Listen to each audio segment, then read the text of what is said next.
I call the Honourable Member Catherine Delahanty. Thank you, Mr Chair. I'll just take a brief call on this quite brief section of the Act, which, as my colleague Moanamaki has ably described, is basically moving these provisions into the Crown Minerals Act. But I think that this part represents a theme in the bill, which is what I would call Black Dracula in charge of the blood bank. And that is about shifting the management of very important places, such as the oceans, into a resource model rather than a respect model. It may be news to some people, but the ocean is not a great place to dig up. And we have very little control on land with some of our pollution issues, but we have far less under the sea.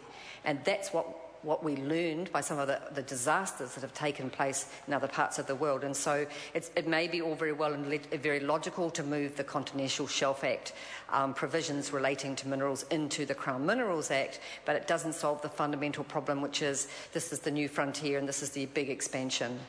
We have exhausted many of our resources on land. We now want to do over what is left, the great, mysterious and sacred ocean, which we don't understand, but it doesn't matter that we don't understand it because it's a see-no-evil environment. It's like outer space. You can chuck your junk into the sky, you can dump your junk into the sea, but it really doesn't matter because we can't see. And so it's fine, you can dig a great big hole in the ocean and all of those subtle effects won't really matter.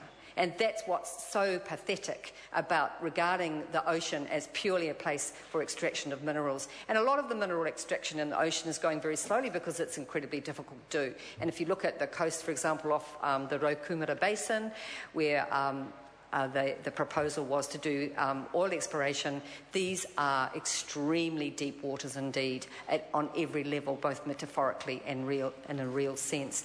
And also, it is very ironic that in that very place was the birth of the SOP that was referred to earlier, which affects the continental shelf and which so far hasn't been applied to us on land, but I wouldn't be at all surprised if Minister Bridges' brilliant idea of locking up protesters at sea gets moved to brilliant idea of locking up protesters on land. I mean, that's always a possibility. It's perfectly logical if mining is the only priority. Why don't you lock everybody up who disagrees with you, who comes near any of your operations? That's absolutely seen as fair enough by what's intended in that SOP.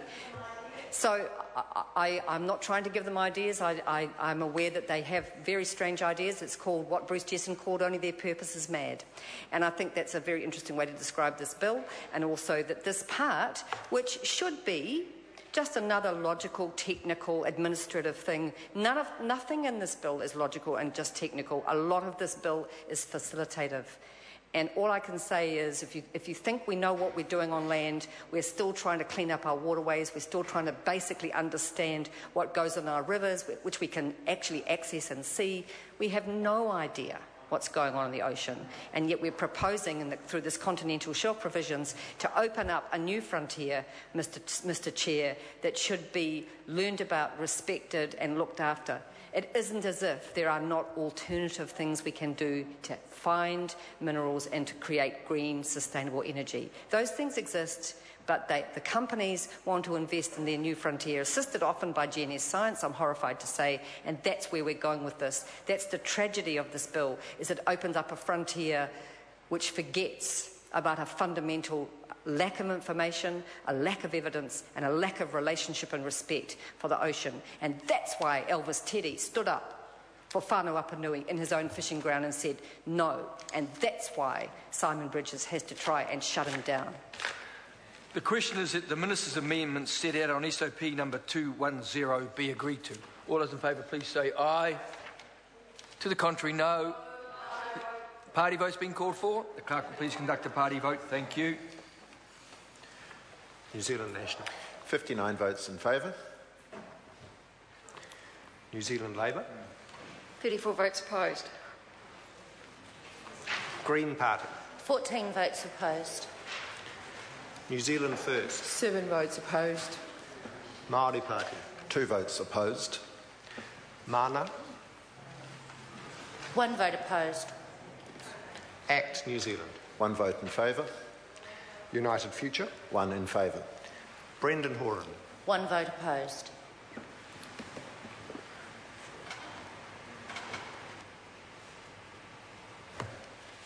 Honourable members, the ayes are 61, the noes are 59. The Minister's amendments are agreed to.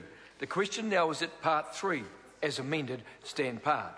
All those in favour, please say aye. Aye. To the contrary, no. Oh, a call? Yeah, but I'm doing the votes. No, I'm sorry. Part 3. Part 3 is amended, stand part. So I'll start again. All those in favour, please say aye. Aye.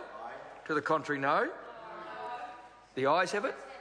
Party vote called for. Clerk will please conduct a party vote. Thank you. New Zealand National. 59 votes in favour. New Zealand Labour. 34 votes opposed. Green Party. 14 votes opposed. New Zealand First. 7 votes opposed. Māori Party. 2 votes opposed. Mana. 1 vote opposed. ACT New Zealand. 1 in favour. United Future. 1 in favour. Brendan Horan. 1 opposed.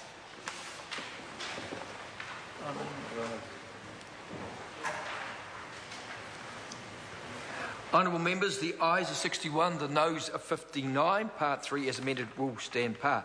The question now is that Part 4 stand part. That's debate on clauses 63 to 69, and it's an amendment